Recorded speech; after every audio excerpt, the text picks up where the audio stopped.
अयोध्या के जय नंद special teachers training institute द्वारा आयोजित 3 दिवसीय राष्ट्रीय सेमिनार क्रे का कार्यक्रम डॉक्टर राम मनोहर लोहिया अवध विश्वविद्यालय के संत कबीर सभागार में दीप प्रज्वलित कर शुभारंभ किया गया, जिसके मुख्य अतिथि डॉक्टर शकुंतला मिश्रा राष्ट्रीय पुनर्वास विश्वविद्यालय लखनऊ के pro dean doctor Rajni Ranjan Singh शामिल हुए।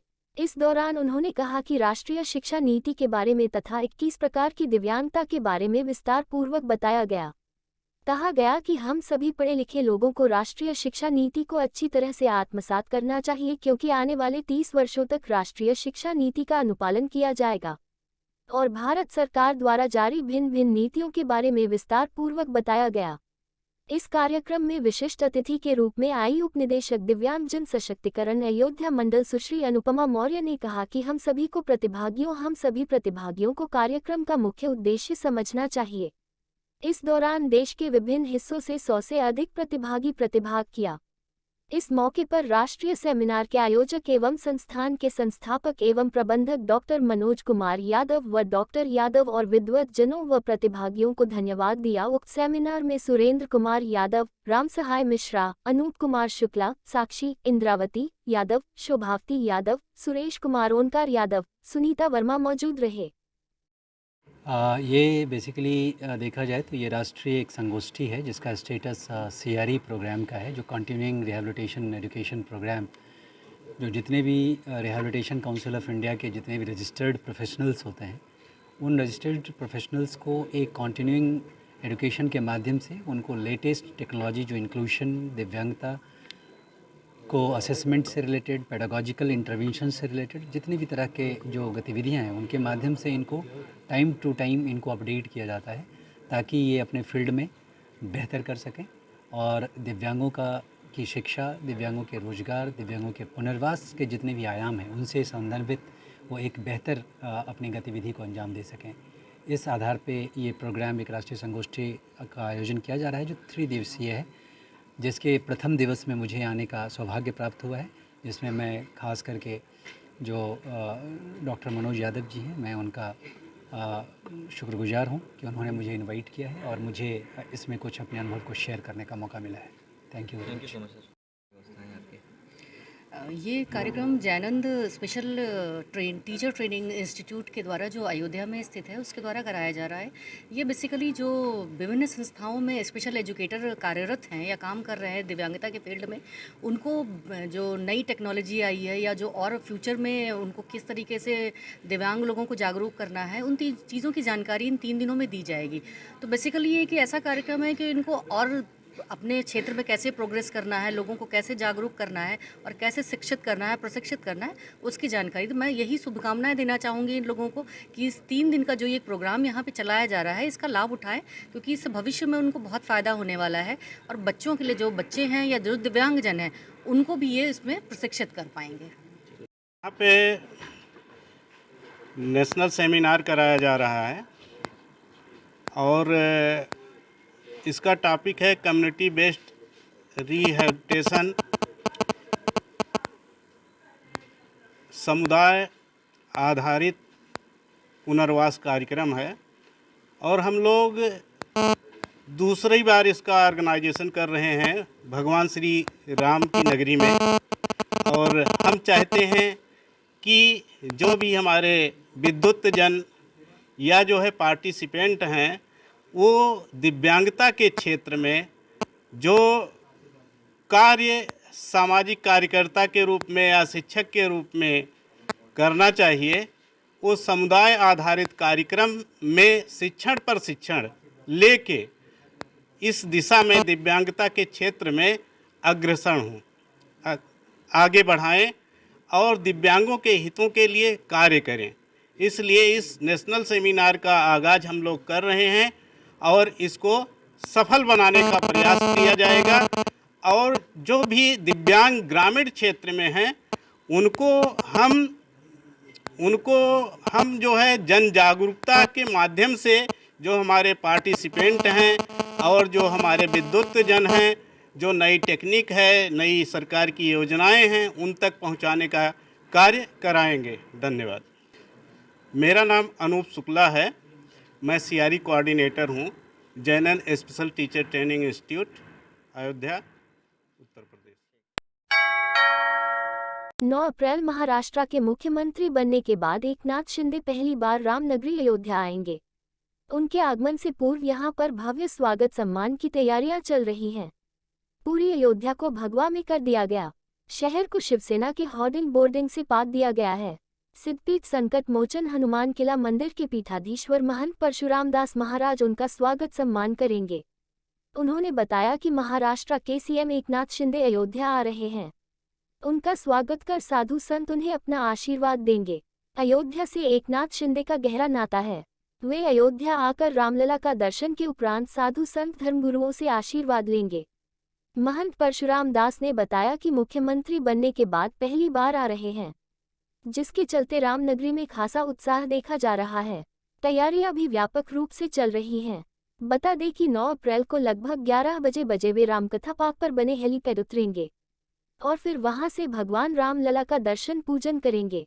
राम मंदिर निर्माण की प्रगति को देखेंगे। फिर उसके बाद हाईवे स्थित होटल पंचशील में पत्रकार वार्ता करेंगे।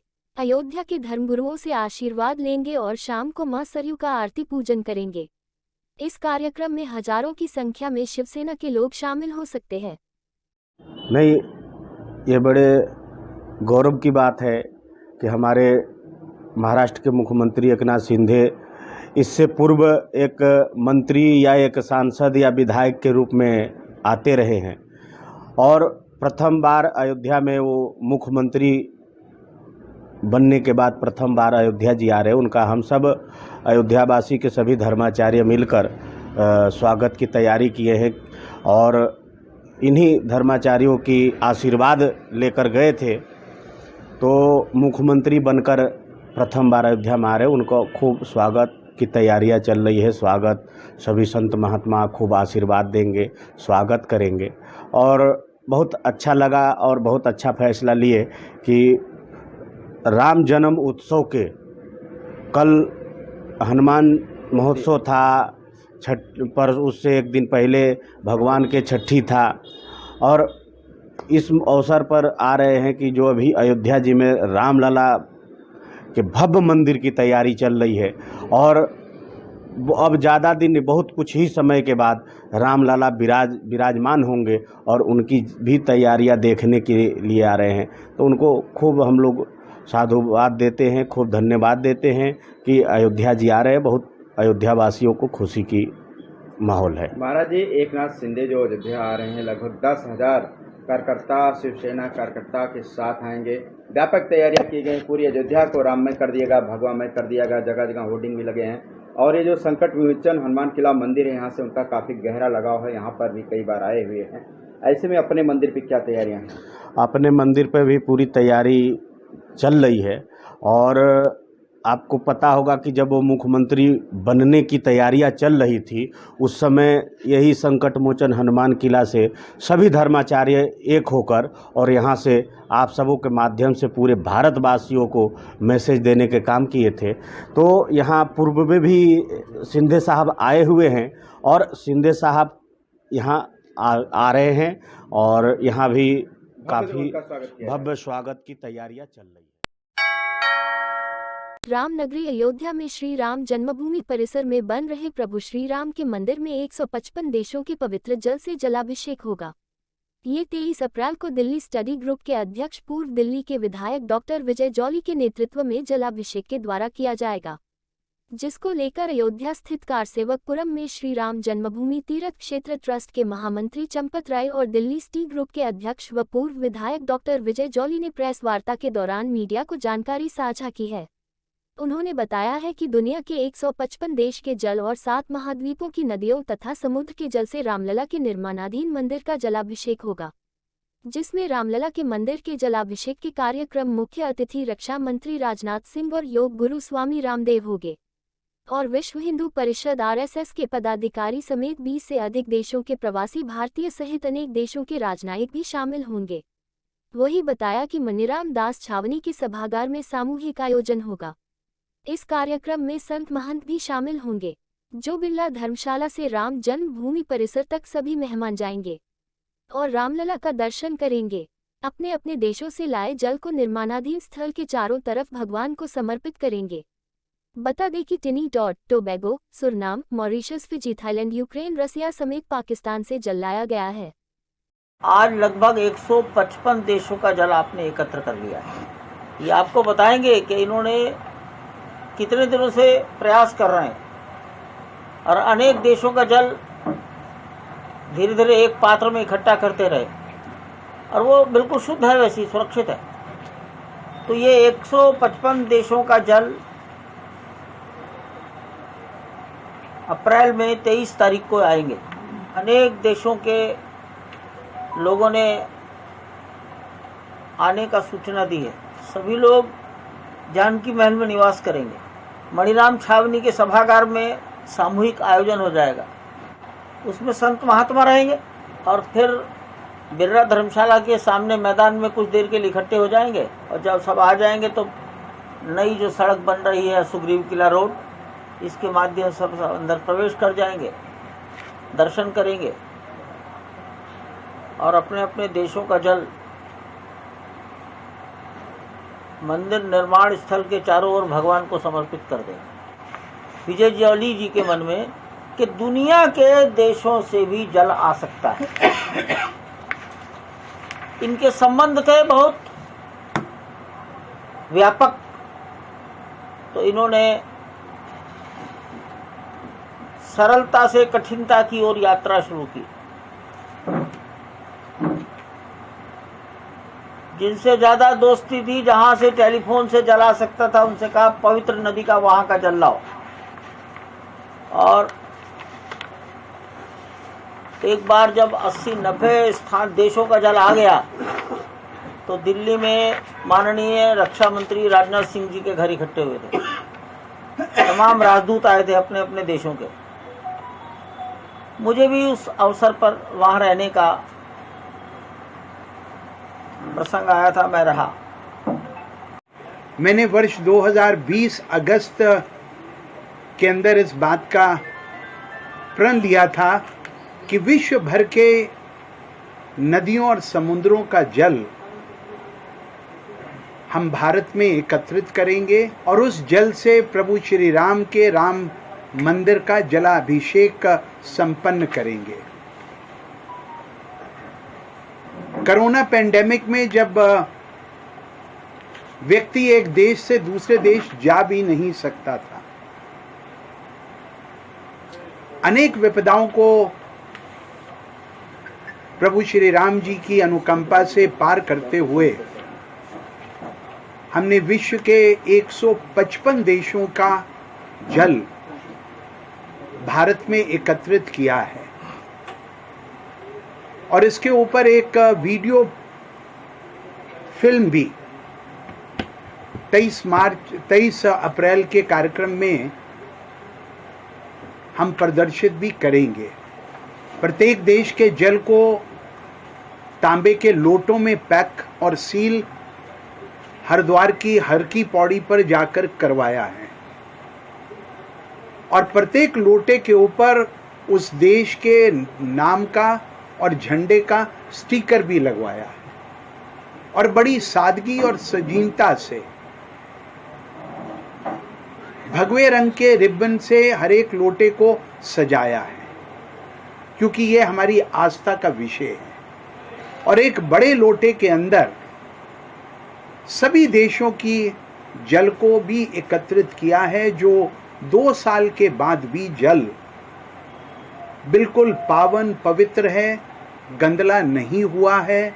ये तो विश्व के समुद्रों और नदियों का जल जो भारत में एकत्रित हुआ है, उस लोटे में जब आप स्वयं देखेंगे प्रभु श्री राम का प्रताप, जैसे जल के अंदर पत्थर भी तैर गए थे, उसी प्रकार से 2023 युग के अंदर भी वो जल आज भी पावन और पवित्र है। इस जल को अर्पण करने के लिए विश्व के 20 से भी अधिक देशों के हमारे मित्र, सहयोगी, बंधुगण स्वयं अयोध्या पधार रहे हैं। हमारा ये मानना है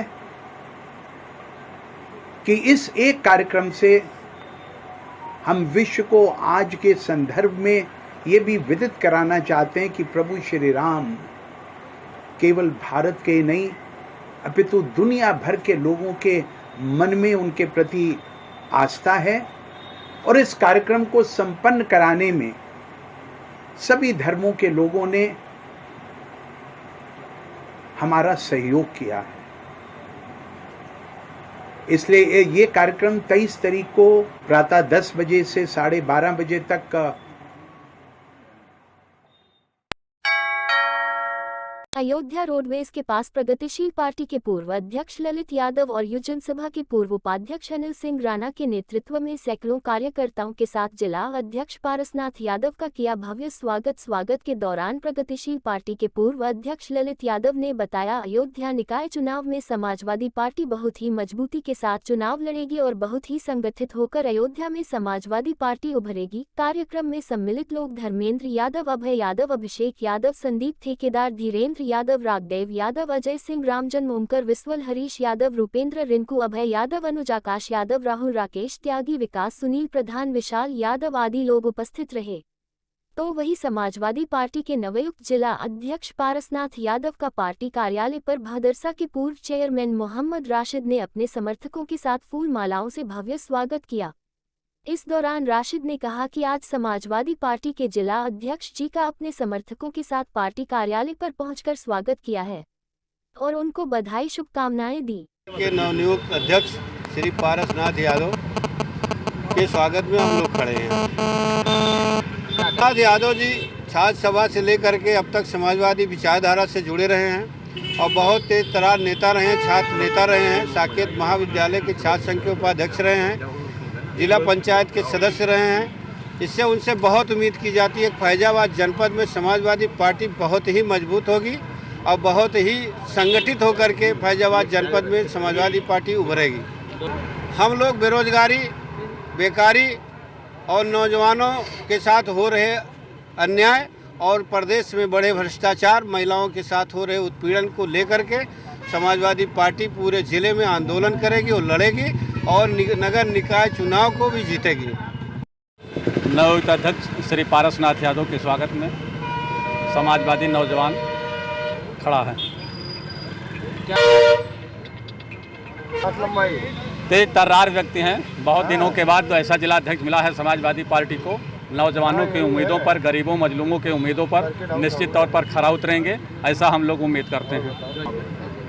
अब गठबंधन की स्थिति राष्ट्रीय राजनीति तय करेगी कि क्या है क्या नहीं है, और राष्ट्रीय अध्यक्ष जी तय करेंगे, लेकिन निश्चित तौर पर अब की बदलाव की उम्मीद है और नौजवान से लेकर हर व्यक्ति इस सत्ता से, भ्रष्टाचारी सत्ता से परेशान है। बदलाव निश्चित तौर पर होगा और फैजाबाद हम जीतेंगे। अयोध्या जिले में भूमाफिया दबंग की मनमानी सर चढ़कर बोल रही है, जहां पर यह दबंग भूमाफिया अपनी मनमानी करते हुए भूमिधरी की जमीन पर कब्जा करते हुए नजर आ रहे हैं। ताज़ा मामला ग्राम बबनियावा, परगना मंगलसी से थाना रौनाही, तहसील सोहावल का है, जहां पीड़ित आत्म प्रकाश सिंह व विपक्षी अजमत अली पुत्र बच्चू का है। पीड़ित ने वरिष्ठ पुलिस अधीक्षक से शिकायत की है कि अजमत अली एक जिहादी दंगाई एवं बमबाज है, जिसके विरुद्ध रौनाही सहित विभिन्न थानों में F0I0R0 भी पंजीकृत है। पीड़ित ने वरिष्ठ पुलिस अधीक्षक को अवगत कराया है कि षड्यंत्रकारी अजमत अली अपने वर्ग विशेष के लोगों के फर्जी हस्ताक्षरों द्वारा पीड़ित व उसके परिवार वालों को साजिशन फर्जी मुकदमों में फंसाने की नियत से कूटरचित प्रार्थना पत्र आए दिन देता रहता है, जिसकी पुष्टि 4 अप्रैल 2023 को मौके पर जाँच में आए थाना प्रभारी संतोष सिंह व नायब तहसीलदार सोहावल स्नेहिल वर्मा एवं ग्राम वासियों के समक्ष हो चुकी है। यह कि फर्जी हस्ताक्षरों से ही कूटरचित कागजात पानी की तरह पैसा बहाकर हासिल करने व राजस्व व पुलिस को हमराह बनाने में लगा है। अजमत अली की कार्यशैली से स्पष्ट है कि यह किसी आतंकी जिहादी गुट का सदस्य है, जो क्षेत्र में किसी बड़ी घटना की संभावना को प्रदर्शित करता है। पीड़ित ने बताया कि फर्जी हस्ताक्षरों द्वारा पीड़ित व उसके परिवार को फंसाने व कूटरचित कागजात तैयार करने तथा क्षेत्र अशांति फैलाने एवं पीड़ित की पैतृक जमीन को हथियाने की साजिशकर्ता षड्यंत्रकारी बमबाज जिहादी दंगाई अजमत अली पुत्र बच्चू निवासी उपरोक्त के विरुद्ध F0I0R0 पंजीकृत कराकर कठोर व वैधानिक कार्यवाही करने की मांग की है। और ये निरंतर जो है ये कहीं ना कहीं किसी न किसी संगठन से जुड़ा हुआ है। ये मैं पूर्ण विश्वास के साथ कह सकता हूँ, जिससे हमारे क्षेत्र की जो जनता है वो भी डरी सहमी हुई है, बाकी हमारा जो परिवार है वो जो डरा सहमा हुआ है ही। नियामा तहसील साउल, थाना रमई का जनपद अयोध्या का रहने वाला हूँ। हमारे गांव के एक अजमत अली पुत्र बच्चू जो विगत 8 सालों से निरंतर झूठा एप्लीकेशन तैयार करके कूटरचित जो अपने समुदाय विशेष के लोगों का फर्जी हस्ताक्षर करके आए दिन पुलिस कप्तान के यहाँ देते रहते हैं, थाने पर देते रहते हैं, एसडीएम साहब के यहाँ देते हैं, जिलाधिकारी महोदय के यहाँ देते हैं। निरंतर अभी 2-3 दिन हुआ, इससे 4 अप्रैल को थाना प्रभारी महोदय, उसके बाद तहसील से नए तहसीलदार महोदय ये सब गए थे जांच करने में। वहाँ इसकी पुष्टि भी हो चुकी है कि इसने फर्जी हस्ताक्षर बना के उसके बाद कूटरचित एप्लीकेशन पेश किया था, कूटरचित प्रार्थना पत्र पेश किया था। ये बमबाज आदमी है, ये मतलब ये वहाँ सांप्रदायिक तनाव उत्पन्न करने की साजिश रच रहा है कि जो भविष्य में इस तरीके का जो है कृत्य किया जा सके। हमारे परिवार वालों को जबरन हम उसका जब विरोध करते हैं तो वो जबरन जो है वो इस तरीके से कूटरचित कागज़ के बल पर हम लोगों को फर्जी मुकदमे में फंसाने का निरंतर प्रयास कर रहा है। आपने कहीं शिकायत किया है? शिकायत मैंने इसकी पुलिस कप्तान साहब के यहाँ की, लेकिन उसकी अभी जो है उन्होंने ये कहा कि ठीक है इसकी मैं जांच करवाऊंगा। हमारी शिकायत को बहुत गंभीरता से उन्होंने नहीं लिया, जबकि उन्होंने ये भी बताया कि ऐसा है कि वो एप्लीकेशन देते रहे, जब आपके विरुद्ध कोई कार्रवाई नहीं हुई तो आपको एप्लीकेशन देने का क्या औचित्य होगा। हमने उनसे पुनः प्रार्थना करके कहा कि साहब ऐसा है कि वो फर्जी हस्ताक्षर बना के अगर एप्लीकेशन दे रहा है दूसरे के नाम से तो उसका लाभ उठा के तो उसके बाद क्या उसके ऊपर कार्यवाही करना आपके लिए औचित्य नहीं बनता, आपका दायित्व नहीं बनता। उसके बाद उन्होंने कहा ठीक है हम जाँच करवाएंगे। अब देखिए वो किस हद तक जांच करवाते हैं, क्या करवाते हैं, वो उनके ऊपर निर्भर। क्या चाहते हैं आप? हम ये चाहते हैं कि वो जो फर्जी हस्ताक्षर बनाया है वो ऐसा भी मतलब हमारे गांव में जो अभी विधानसभा चुनाव था उसमें सरकार के विपरीत वो चुनाव में पैसा बांट रहा था। हमें ऐसा प्रतीत होता है कि वो किसी न किसी आतंकवादी संगठन से जरूर जुड़ा हुआ है। उसकी नज़र हमारी जो ज़मीन है उस पर रहती है कि वो किसी तरीके से हड़प। हमारा नाम है प्रभाकर सिंह। हमारे परिवार और जान माल का हम लोगों का इसलिए खतरा बना है क्योंकि वो एक दंगाई प्रवृत्ति का आदमी है, दंगा उत्पन्न करने की साजिश रचता रहता है, इसलिए हम लोग एकदम उससे डरे और सहमे हुए। आपके संज्ञान में क्या उसके खिलाफ कहीं कोई FIR उसके? हमारे संज्ञान में वो बम बनाने के आरोप में वो जेल जा चुका है। अभी जो यहाँ एक दंगा हुआ था 2 साल पहले, हमें लगता है 2 साल पहले, भेटरिया में, तो उसमें जो आरोप था कि ये मस्जिद तोड़ी गई तो ये तोड़ा गया, तो उसमें भी ये गया, उसमें भी गया था। हमारे गांव के और लोग थे मुस्लिम समुदाय के, इसके साथ वो गए, वहाँ भी गए थे। वहाँ का दंगा जो है इन लोगों ने करवाया, उसमें भी ये लोग शामिल थे। ये अजमत अली तो पूर्णतया शामिल था। और ये निरंतर जो है ये कहीं ना कहीं किसी न किसी संगठन से जुड़ा हुआ है। ये मैं पूर्ण विश्वास के साथ कह सकता हूँ, जिससे हमारे क्षेत्र की जो जनता है वो भी डरी सहमी हुई है, बाकी हमारा जो परिवार है वो डरा सहमा हुआ